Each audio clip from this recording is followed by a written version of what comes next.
ओम शांति। बाप दादा मधुबन। आज की मधुर मुरली 28/12/2023। मीठे बच्चे, दान सदा पात्र को देना है। फालतू समय वेस्ट नहीं करना है। हर एक की नब्ज देखो कि सुनते समय उनकी वृत्ति कहाँ जाती है। प्रश्न: पावन दुनिया में चलने के लिए तुम बच्चे बहुत भारी परहेज करते हो। तुम्हारी परहेज क्या है? उत्तर: गृहस्थ व्यवहार में कमल फूल के समान रहना ही सबसे भारी परहेज है। हमारा त्याग है सारी बेहद की पुरानी दुनिया का। एक आँख में है स्वीट होम, दूसरी आँख में है स्वीट राजधानी।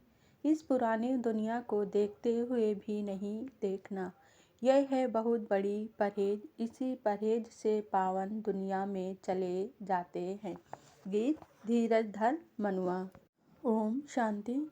गीत सुनने से ही बच्चों को खुशी का पारा चढ़ जाना चाहिए, क्योंकि दुनिया में दुख तो है ही। मनुष्य मात्र है ही नास्तिक, अर्थात बाप को नहीं जानते। अब तुम नास्तिक से आस्तिक बन रहे हो। तुम बच्चे अब जानते हो कि हमारे सुख के दिन आ रहे हैं। आज की मुरली से मुख्य 10 पॉइंट। पहली पॉइंट: आत्माएं तो हैं ही परमपिता शिव की संतान। समझाने का बड़ा अच्छा तरीका चाहिए। बोलो, हमको वे राजयोग सिखलाते हैं। दूसरी पॉइंट: गाया भी जाता है कन्या व जो 21 कुल का उद्धार करे, 21 जन्म का सुख दे। हम परमपिता परमात्मा से 21 जन्म सतयुग त्रेता में सुख पाने लिए वर्षा लेते हैं। तीसरी पॉइंट: नई दुनिया में है ही लक्ष्मी नारायण का राज। भारत में जो देवी देवताओं का राज था, वह देवताएं ही 84 जन्म लेते हैं। फिर वर्ण भी बताने पड़े।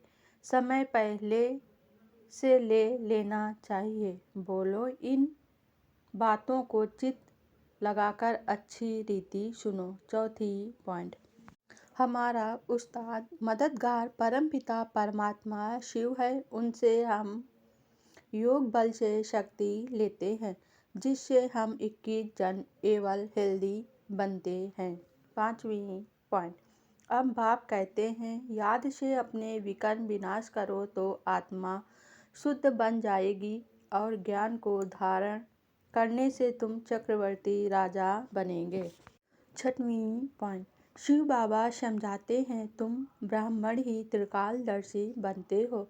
फिर बड़ों का राज भी समझने का है। हम सो का अर्थ भी समझाना है। हम आत्मा सो परमात्मा कहना गलत है। सातवीं पॉइंट: बाप की महिमा अलग है। सर्वगुण संपन्न 16 कला संपूर्ण। यह महिमा देवताओं की है। आत्मा जब शरीर के साथ है तब उसकी महिमा है। आठवीं पॉइंट: अभी बाबा पीस स्थापन करते हैं, तो तुम बच्चे बाबा को क्या प्राइज देते हो? वह तुमको 21 जन्म स्वर की राजधानी की प्राइज देते हैं। नवीं पॉइंट: कन्याओं के पास तो कुछ है ही नहीं। यदि उनको माँ बाप देते हैं तो फिर शिव बाबा को दे सकती हैं।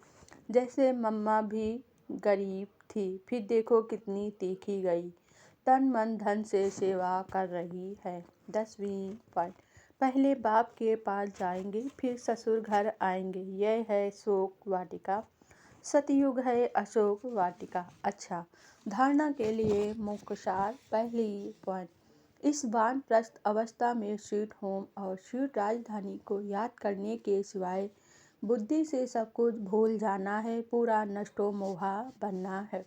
दूसरी पॉइंट: बुद्धि योग से बेहद का त्याग कर रूहानी यात्रा करनी है। श्रीमत पर पवित्र बन भारत की सच्ची सेवा करनी है। वरदान आज बाबा ने दिया, श्रेष्ठ कर्म रूपी डाली में लटकने के बजाय उड़ते पंछी बनने वाले हीरो पाठधारी भव। संगम युग पर जो श्रेष्ठ कर्म करते हो, यह श्रेष्ठ कर्म हीरे की डाली है। संगम युग का कैसा भी श्रेष्ठ कर्म हो, लेकिन श्रेष्ठ कर्म के बंधन में भी फंसना अथवा हद की कामना रखना, ये सोने की जंजीर है। इस सोने की जंजीर अथवा हीरे की डाली में भी लटकना नहीं है, क्योंकि बंधन तो बंधन है। इसलिए बाप दादा सभी उल्टे पंछियों को स्मृति दिलाते हैं कि सर्व बंधनों अर्थात हदों को पार कर हीरो पाठधारी बनो। स्लोगन बाबा ने आज दिया। अंदर की स्थिति का दर्पण चेहरा है। चेहरा कभी खुश ना हो, खुशी का हो। ओम शांति।